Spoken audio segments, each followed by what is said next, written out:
Let's see the question. X Limited 30,000. X Limited issued 30,000 debentures of 100 each at a discount of 5% on April 1st, 2015. As per the terms of issue, debentures are to be redeemed at the end of 5 years. Show the amount of discount to be written off from the statement of profit and loss every year.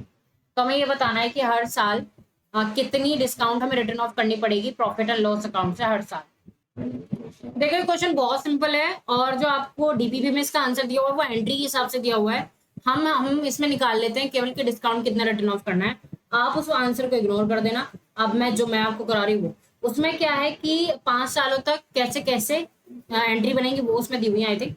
ठीक है, तो हम निकालते हैं कि हमें discount कितनी return of करनी है। तो देखो टोटल डिस्काउंट जो अपनी रिटर्न ऑफ होनी है वो होनी है अपनी 30,000 इंटू 100 इंटू 5%।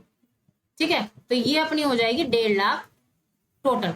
तो पूरे 5 ईच ईयर यानी हर साल कितनी करनी पड़ेगी। इसमें कोई मेथड तो दिया नहीं है, कोई मेथड, तो डिवाइड बाई 5 कर देंगे। तो हर साल हम जो करेंगे वो 30,000 की अपनी डिस्काउंट रिटर्न ऑफ कर देंगे। तो बस इतना ही करना था इस क्वेश्चन में और इसमें कुछ नहीं करना है। एंट्रीज वगैरह नहीं बनानी, कहता है तो बनानी है, अदरवाइज आपको फालतू दिमाग नहीं चलाना है।